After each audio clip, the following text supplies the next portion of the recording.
Welcome to the StarPodLog comic scene with your hosts, Jeff and Tony.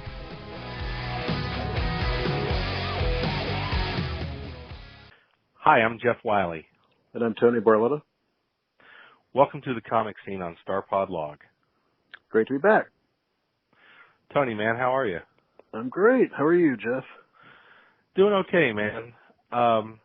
So we're going to do a different episode tonight. Tony and I normally talk comics, and we love talking comics with each other and with you guys, but we are a couple of weeks removed from the news that Eddie Van Halen passed away. And speaking for myself, I am having trouble remembering a musician's death that has affected me as deeply as this one did. Wow. And Tony and I decided a few days ago that we wanted to do an episode where we just talk about Van Halen's music and their legacy. So, Jeff, why is it have you pinpointed yet why it's affected you so much, more than others? I think Van Halen has been a part of my life since at least 1982, if not before. Full disclosure, I'm 50 years old, so I'm old enough to have remembered, to have lived through the Roth era. And their music has just been such a part of the fabric of my life. Mm-hmm. And it was everywhere in the 80s and even after the 80s, absolutely, yeah. Oh, yeah, and particularly the album 1984, the year 1984, their popularity just exploded. Right. Just absolutely exploded.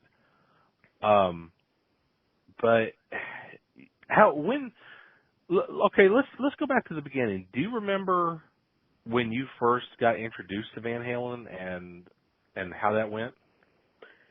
Probably later than you. I used to watch MTV when I was in high school in the late 80s, so that's when I started really learning about music and who everybody was.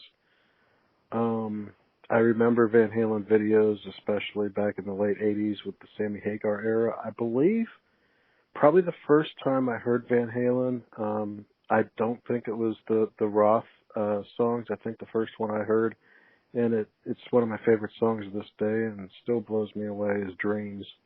That song is just powerful to me. And I was like, who's this band? I got to hear more of it. And, then I started learning about, all the Sammy Hagar albums and of course the David Lee Roth albums at the same time. And it's definitely safe to say that, Van Halen is such a unique sound to it. And they were able to put together not every band can say that once they were huge with one lead singer, they were able to totally become another supergroup with a second lead singer and maintain that same level of superiority. I would almost argue that they were more popular with Sammy Hagar, and I'd be willing to bet that the numbers support that. And I'm like, this is not a Sammy versus Dave conversation. That's not what we're having here. I never bought into that.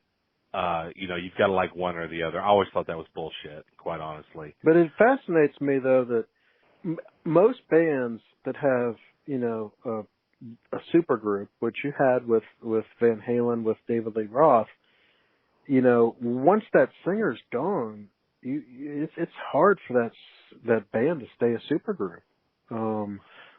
And they never missed a beat. They got bigger.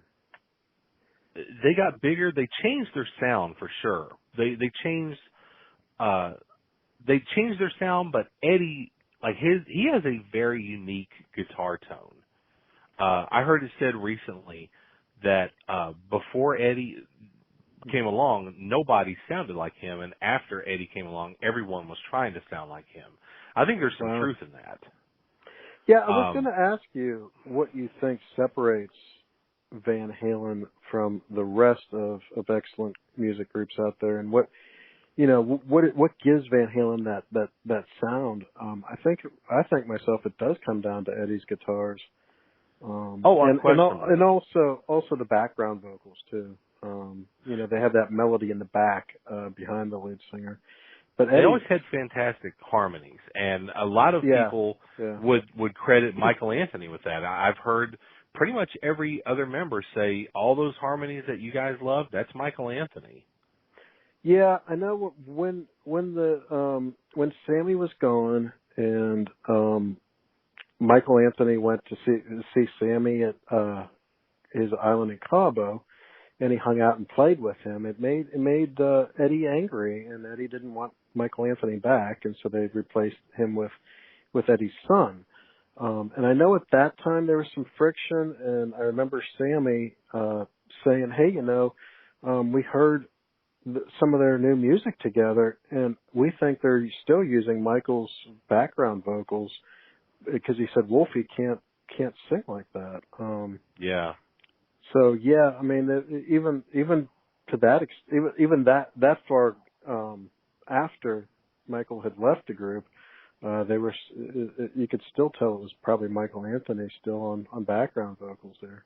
They had such a unique chemistry, both with Roth and with Hagar, and it just worked. And there were so many, like we could sit here all night and talk about the songs that they've written and the songs that, impacted the world and impacted, us. Like I'm not a musician at all. I tried to learn guitar probably 10 or 12 years ago, and I just didn't have the patience for it. In all the times that you and I have talked about this, that, and the other, I don't think we've ever talked about that. Are you a musician? No. Okay.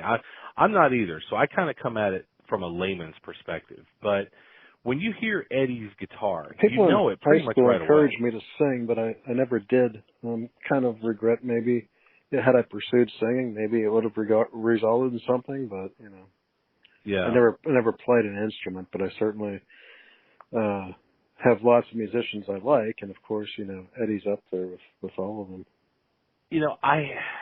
In researching this episode and kind of thinking about what we wanted to talk about, I thought about, like, do I have a favorite Van Halen song? And there's no way I could name one. I don't know that I could narrow it down to 5 that would be the same 5 an hour after that. Yeah, yeah. I mean, their music has been such a huge part of my life. One of the, you mentioned Dreams earlier, which came off of the 5150 album. Mm-hmm, mm-hmm. And that album, because of everything that had happened with Roth at that time, and Sammy Hagar came in, and people were just adamant about how they didn't want Hagar to be part of the band, that album had to be a home run. And it really was. It really was. And the title track from that album, 5150, like that song has a lot of personal meaning for me, but I think it's one of their most underappreciated songs. I don't hear it get a lot of love, like radio airplay, which I want to talk about that in a minute, but sure. Like I don't hear it get a lot of conversation from fans in general, but it's such a great song. I think when you look at how different the group was with David Lee Roth and also Sammy, I think David Lee Roth brought a sense of fun party atmosphere to it, where let's just have fun, let's have a party, and that's the way his music's always sounded. He never wanted his songs to be very heavy, to be weighted down at all. He just wanted them to feel like, hey, we're having fun, we're having a party, here's some fun music. Whereas Sammy's kind of the opposite. I mean, he has some of those too, absolutely, but he really works at trying to bring some more meaning to his lyrics, I think, to try to make people think a bit more. And one especially comes to mind toward his later years with Van Halen, Don't Tell Me What Love Can Do, about abusive relationship. You certainly wouldn't. It was a great song, very powerful song, but you wouldn't have heard something like that in the days of David Lee Roth, of Jump and Panama and Hot for Teacher, Let's Have Fun. Two very different versions of the group, but still have the same underlying connecting tissue of Eddie's powerful guitar that's unmistakable. Like you can't mistake it for anyone else that plays guitar. And you have Eddie on guitar, his brother Alex on drums, and of course Michael there on the background vocals. And Alex, I would argue too, and again, I'm not a musician, and I would love to hear comments from people that are musicians and specifically drummers, but I would argue that Alex has never gotten his just due as being a fantastic drummer. Maybe because he's always kind of somewhat lived in Eddie's shadow. Right.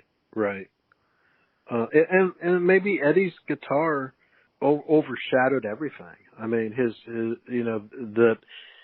you can't not credit Michael Anthony's bass playing and background vocals and Alex's drums and the work the lead singers put in, but Eddie's larger than life, and his guitar work was amplified over everything on those songs. Oh, Eddie was the sell. I mean, it almost didn't matter who the lead singer was. Eddie was the reason they sold tickets. Right. People were going to see and hear him play live. One thing I thought was interesting when I saw when I was doing a little research on this, I went to Van Halen's Wikipedia page, and this was less than a week after Eddie had passed, and their page had not been updated. And I know Wikipedia is it's not the bastion of truth. I know this, but I thought it was interesting that their page had not been updated to say Van Halen was a rock band, past tense. It still said is. And the reason I'm saying this is, do you think there is any possibility that they would try to move forward in some way without him? Who is they? So you have, so Sammy was the second lead singer, and the same core three people with Sammy, Eddie, Alex, Michael Anthony. Then Sammy was kicked out or left on his own. David Lee Roth came back in and out for a little bit. And then we had Gary Cherone, and we can talk about, what you thought of that album. It was totally different than anything else. But Sammy put together he did his own little thing in Cabo called the Wabaritos. But when Michael Anthony came to visit Sammy, he never left, and Eddie said he couldn't come back to the group. So Michael Anthony and Sammy put together Chickenfoot. I don't know if you're familiar with Chickenfoot. Oh yeah, I like Chickenfoot with Joe Sach and that was the drummer from Red Hot Chili Peppers. Chad Smith. Thank you. Yeah.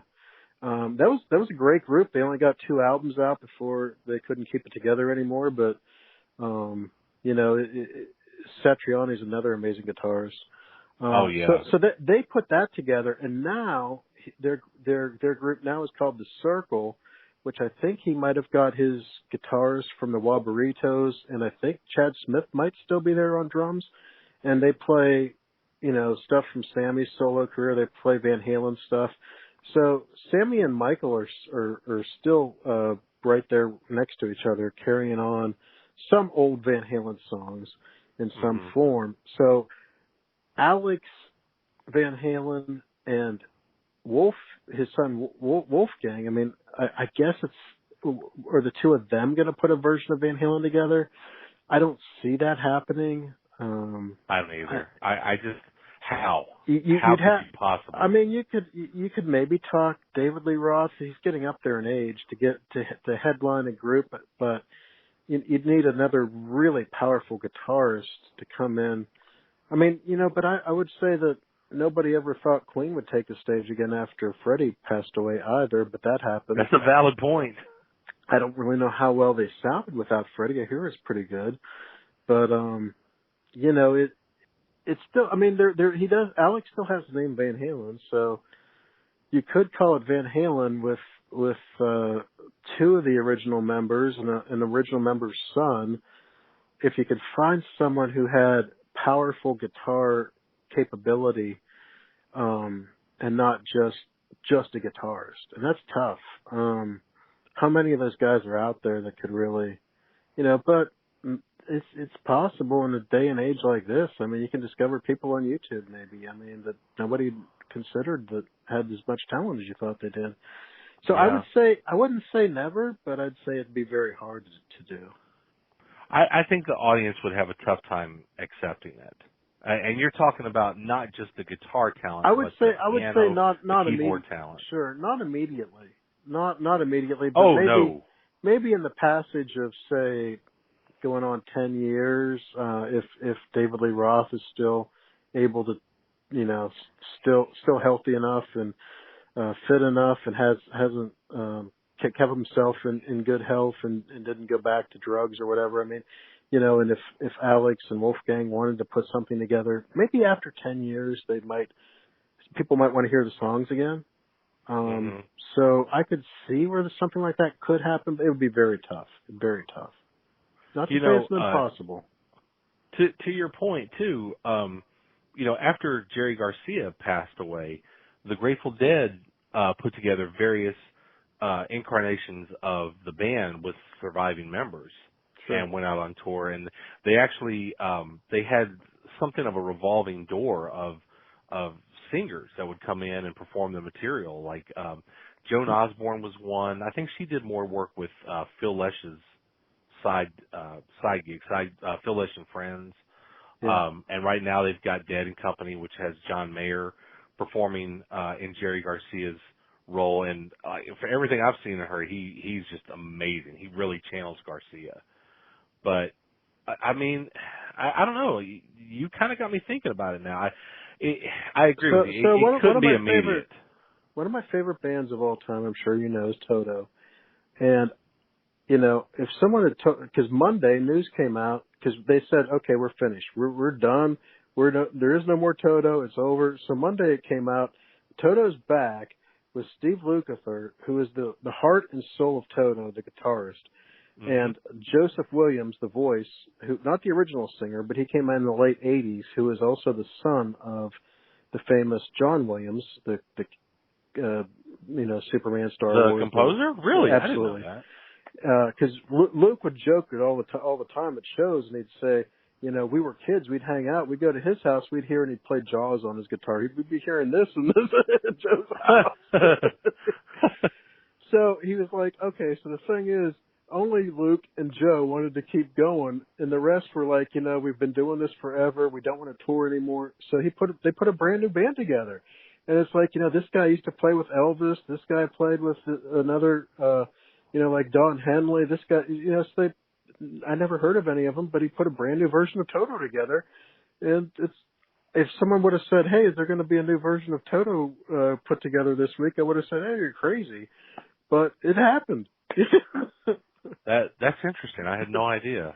And I would say any hardcore Toto fan, as long as Lukather's in the group, they want to hear Lukather play guitar. And they want to hear him sing. And he is the heart and soul of that band. But the keyboardist too, Page wrote a lot of it. He wrote Africa, but he's getting up there and he just can't keep up with touring schedule anymore. So but yeah, you never know what the future holds in music. You're talking about keyboard. Since I brought it up, let me also say before I forget, one of my favorite stories was the album, Michael Jackson's favorite, famous Thriller, where you have Van Halen playing guitar on, I believe, Beat It, right? Right. So he plays guitar on Beat It, and Steve Lukather of Toto plays backing guitar. So you have Eddie and Luke, and Toto's played and wrote all over Thriller, but people don't know that. But they became lifelong friends just from working together with Michael Jackson on Beat It. I knew that they were tight.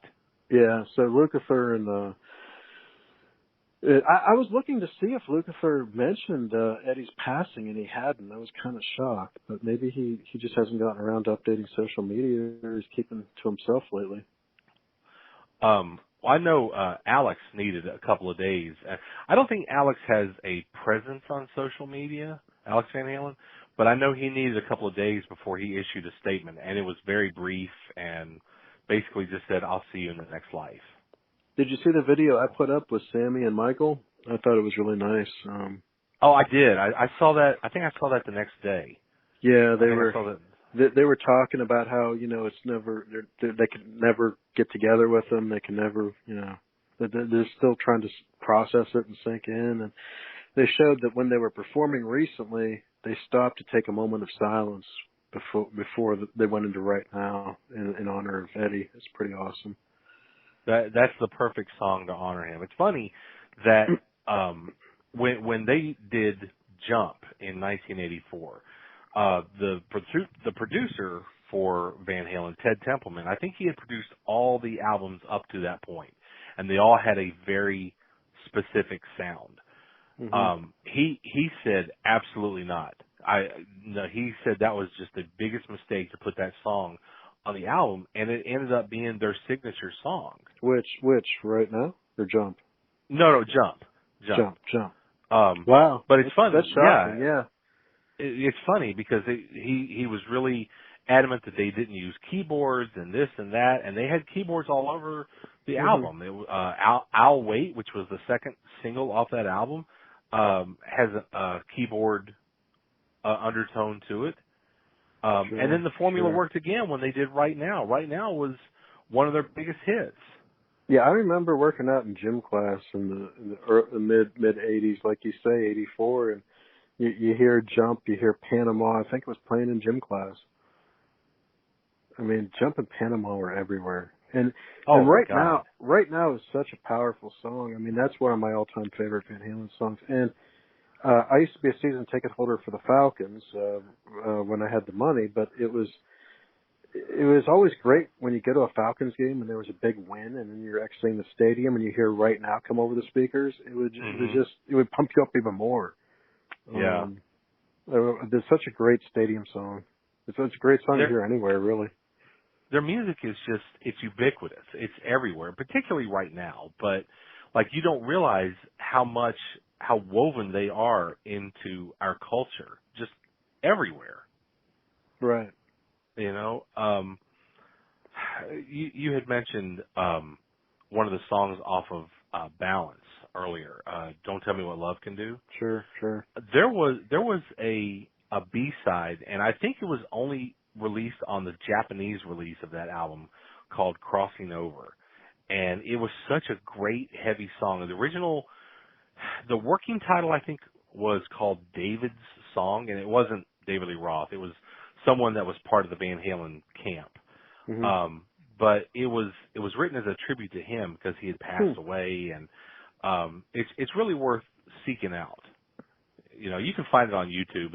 The days of B-sides and hidden tracks, that's all kind of over now with the internet. But you know, I'm really they did an album in, I think it was 2012, called A Different Kind of Truth, and it was when David Lee Roth had come back in and Wolfgang had replaced Michael Anthony on bass. And I have read that most of the songs They made new music with David Lee Roth at that time? Well, some of it was new music, and some of it were old songs that they'd had in the vault that they decided to dust off and re-record. I know for a fact there was a song on the album called She's the Woman, and that song was definitely one that was in the vault. I have a Van Halen bootleg of unreleased stuff and demos and things that I downloaded years and years and years ago, and She's the Woman is on there. Now, the version that's on A Different Kind of Truth is way more polished, and it's a better version. But yeah, they kind of went back on the vault. Yeah, I think you find that with a lot of bands that have been together for a really long time. You know, I noticed that in Toto and such too. That some of the releases are bringing back stuff they worked on ages ago that people never heard before, and they put them on there. That does happen. It's great for fans because they finally get to hear it. Yeah, I was going to say, I hope they have a lot more stuff in the vault, even if it's unpolished. I'd love to hear what did they think wasn't good enough to reveal to the public. Yeah. You know, I'd like to get your thoughts. I'd like to get your thoughts on the Van Halen 3. The Gary Cherone album. I mean, I bought it when it came out, and I liked it enough. I did too. I played it for a friend when he came to visit, and he's like, "Sounds like Van Halen karaoke," and I couldn't argue. It's like, I guess it does sound like Van Halen karaoke. I will tell you, fun. It was okay. I bought it when it came out, and I listened to it with as much of an open mind as I could. And after I listened to it for the first time, I remember thinking to myself, well, at least they tried. Yeah. I mean, it just didn't work for me. Sharon and I thought Sharon was a great singer. He was a singer in a band called Extreme. Yeah, he was. He was a great singer. Their biggest hit was that ballad. Oh God, what was the name of that song? More Than Words. More Than Words. Yeah, that was it.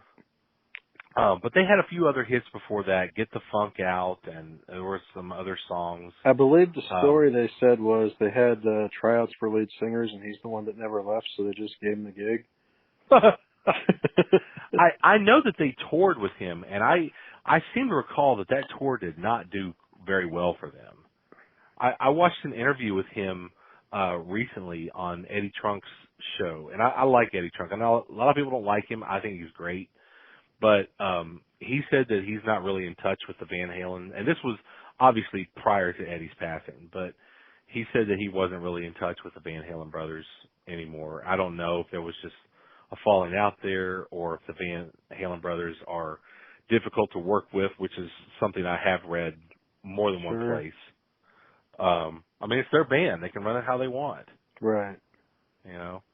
Yeah, it wasn't for me. It's going to be the one that's the most forgotten, I think. I think so, too. It's a fascinating album, though. The one single from it called Without You, it was okay. Yeah. It was okay. The whole thing seemed so forced. It seemed like the band was, hey, we're not ready to give this thing up yet, and we don't want Hagar back. We don't want Roth back. Who can we plug in here? And it wasn't an issue of Gary Cherone not being a great singer. He's a great singer. He's just not a great fit for Van Halen. Right.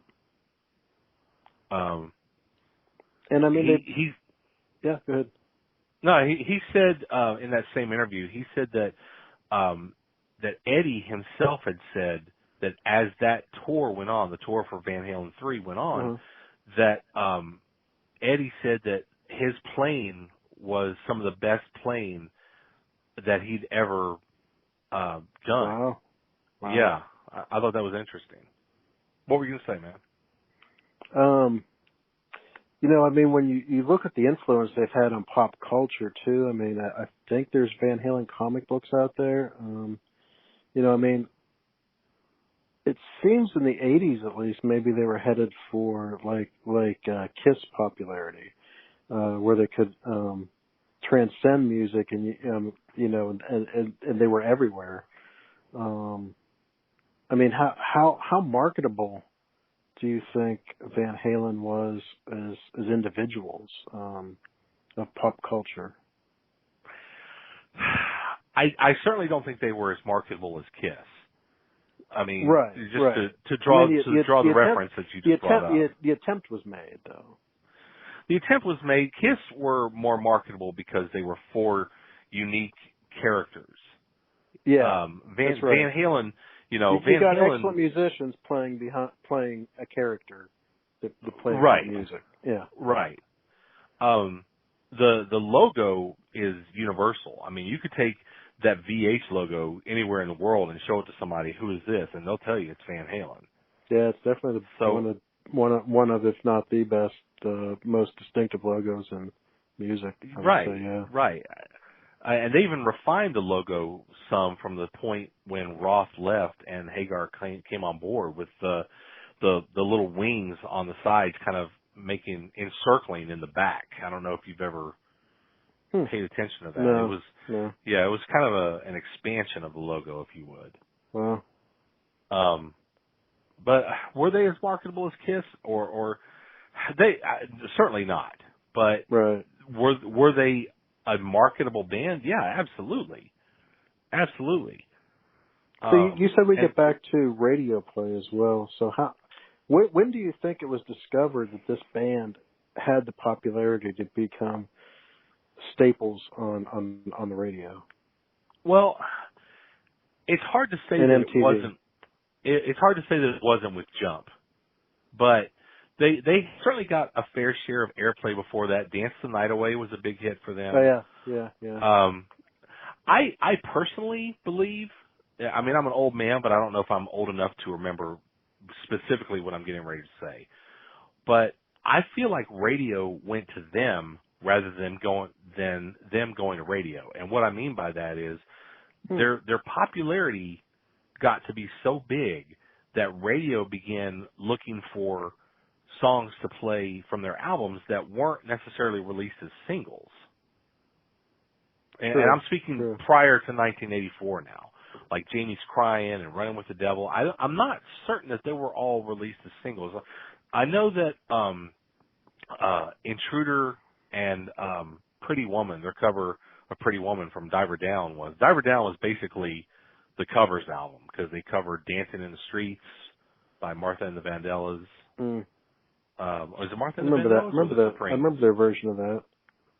I can't say for sure. I remember them singing that. It's a good song. Yeah, and then they did Pretty Woman by Roy Orbison, which has the guitar intro of Intruder, which to me, that some of Eddie Van Halen's best recorded guitar work are these little brief snippets of music. Like, okay, I said earlier that I don't know if I could pick a favorite Van Halen song, but if I were to narrow it down to a list of 5, In a Simple Rhyme would absolutely be somewhere on that top 5.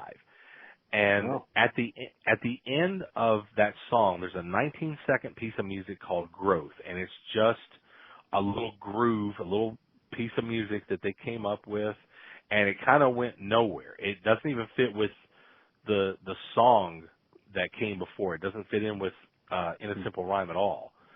But it makes me wonder, like, are these just ideas that Eddie had for what could have been, you know, a full-blown song that he couldn't get that song down, so he just said, well, I'll just squeeze it in here.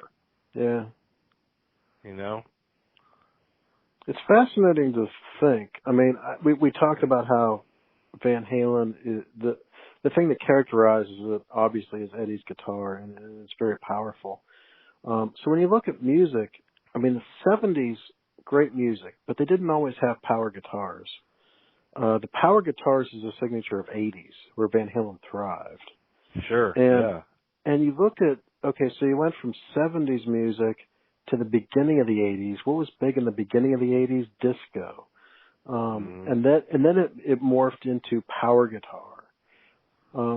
So do you think Van Halen was at the forefront of that movement of bringing the public along to a new kind of power guitar music of the 80s?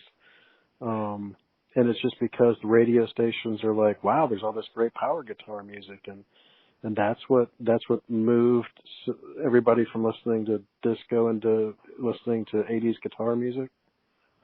I think there's a really good chance that that's exactly what happened. Yeah. I hadn't thought about it like that, but I think there's a really good chance, you know.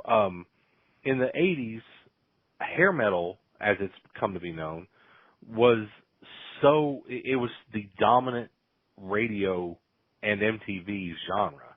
It was just everywhere. You know, the bands like Motley Crue and Poison and Whitesnake, and Whitesnake was actually more of a hard rock blues band before they decided to do like a makeover and become part of the hair genre.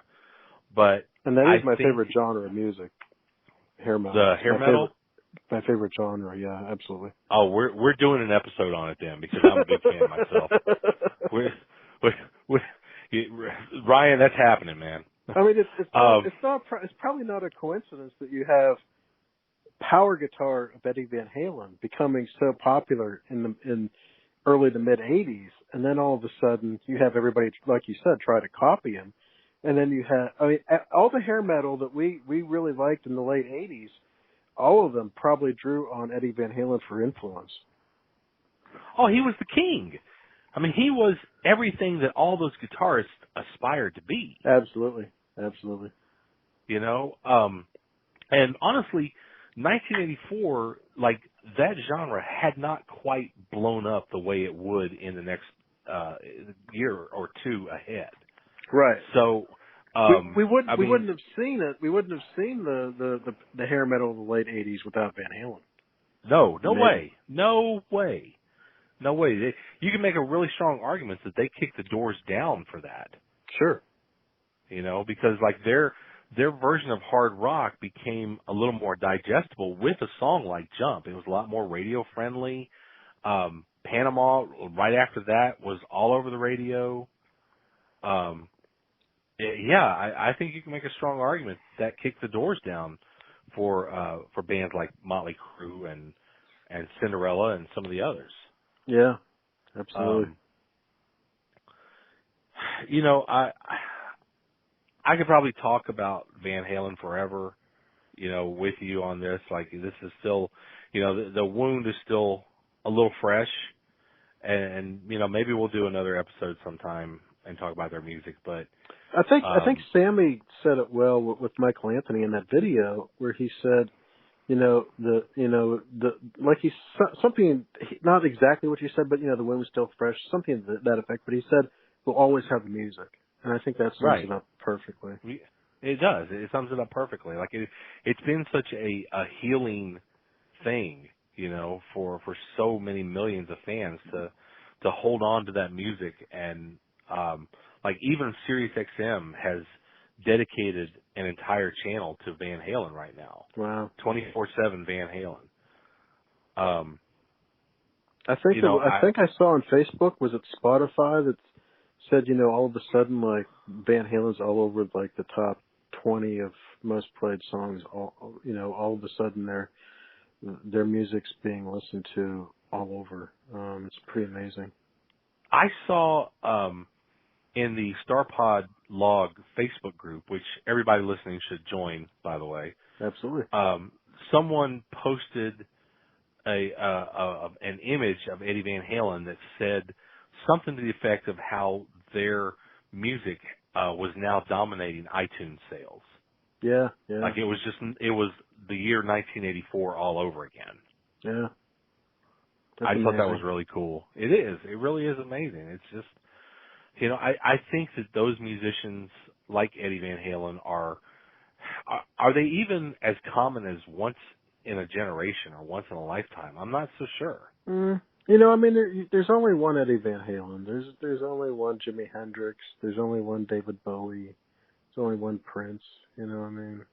Yeah. I don't know if it's once in a generation, but I mean, they rise to the top. And you know, you can name some of your favorites, but I mean, I think most any fan of music of those eras would say that, you know, those are the very best of that era had to offer. And Eddie's up there with hard to find a guitarist that could match Eddie. Yeah. Sure. I'll you know, I don't know if you have any additional thoughts that you wanted to add, but I was going to kind of close it off with this. And I had read that 1 year for Christmas, Alex and Eddie got a drum kit and a guitar as a gift. Alex got the guitar, Eddie got the drum kit. Oh wow, I didn't know that. And they decided that they weren't too fond of the instruments they received, and they decided to swap them, and the rest is history. So just imagine what might have been if that story is true. And I know there's some truth to it. I don't know if the story I relate is exactly 100% what happened, but I think I'm fairly close from what I've read. Wow, but just imagine what might have been or might not have been had that not taken place. And I have to ask you before we close, so did you ever get to see Van Halen live? You know what, man? I didn't. Oh, wow. I did not. That Van Halen were at the top of my bucket list, not bucket list, but bands that I wanted to see list that I had not been able to check off my box. Pearl Jam and Van Halen were 1 and 2. And Pearl Jam performed at Music Midtown here in Atlanta. It's been several years now, but I got to see them then. And Mhm. like the way my life had unfolded, where my life had taken me up to that point, it just had not worked out where I'd gotten to see Pearl Jam. But Mhm. I finally got to see them that night. And Van Halen was a similar story. But it never worked out where I got to see him, and now I'll never get to. I was lucky So, enough to see so many. I never thought that as a kid growing up in a small town in Pennsylvania that I'd see these groups that I used to watch on MTV. But I was lucky enough to see so many of them, except a couple. Since I moved to Atlanta, I can definitely say that I made a point of seeing Van Halen with Sammy here in Atlanta at the arena, and it was terrific. They were awesome together. And I did get to see Van Halen with David Lee Roth reunion at Music Midtown, and I was kind of hesitant. I didn't know what I was always a Sammy fan, but David Lee Roth put on an amazing show with them, and they blew the place away. he's a superior showman. Yeah, he is. Well, I mean, whatever you think about him as a person, like I watched a lot of interviews with him, and I'm just like, God, Joe Rogan did a 3-hour podcast with him, and I'm like, Wow. man, I don't know how you lasted 3 minutes with him. It's funny.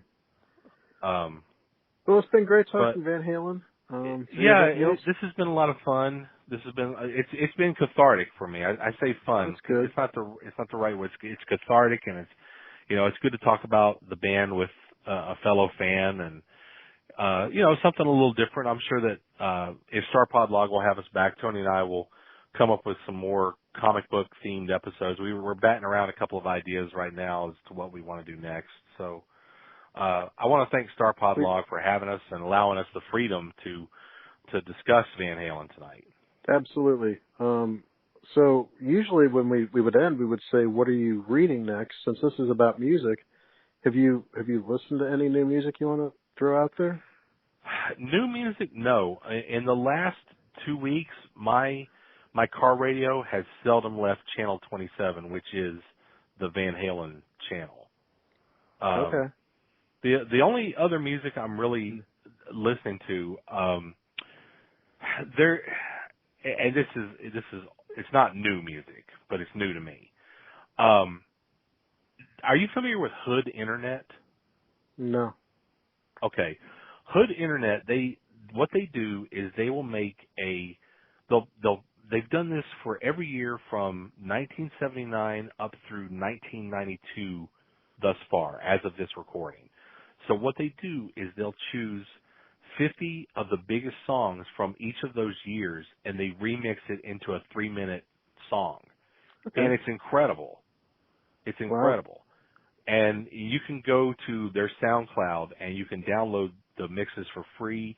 They actually have a 39-plus minute remix of 1979 through 1989. And, man, it just does not let you come up for air. It is incredible. Wow. What about you? What are you listening to? I would say that one of the newer albums is like a year old now. Even more so than Toto, because I talk about Toto a lot. I would say my favorite band of all time is The Who, and I didn't expect to ever hear them sound like the old Who, but the latest album that came out last year is as close to the original Who as we're ever going to hear, and it's phenomenal. It's just Roger and Pete left, and it sounds amazing. It sounds like the old days all over again. So that's a lot of fun to listen to. And what's the name of the album? It's basically just called The Who. That's it. It's just called The Who. Okay. Yeah. And then I found this recent pop star, Tove Lo. I saw a show with her, and I was like, this music's kind of catchy, and I picked up an album, and it's actually kind of catchy. So it's very different than the like the hair metal that I'm used to, the 80s stuff, but it's a fun little thing too. And then I went to a show of Queensryche, another 80s group, and they reformed their group with some different members and put out a new album, and it's really good too. Yeah, I followed that. There was some legal drama there with Queensryche for a while. I'm sure you're familiar with it, but I followed that. It's kind of sad the way that all unfolded. We'll get into that some other time. Maybe a different episode that we'll get to discuss bands from that era. But Operation Mindcrime to me it's one of the greatest albums ever. Ever. Yeah.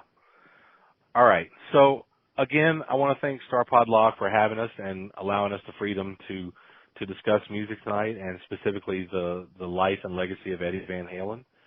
And make sure you follow StarPodLog all over social media. Find them on Facebook. You can find them on Twitter. You can find them on YouTube. You're probably listening to us on YouTube right now. Like, share, subscribe, and please drop us some comments. We'd love to know your Van Halen memories, your thoughts on Van Halen, your favorite songs, everything that you want to let us know about. Absolutely. It's so great to be back, and it's been a pleasure talking about Van Halen. Thanks for having us again. Thanks for listening. Again, my name is Jeff Wiley. And I'm Tony Barletta. We'll see you next time. Thanks a lot. Thank you all. Bye.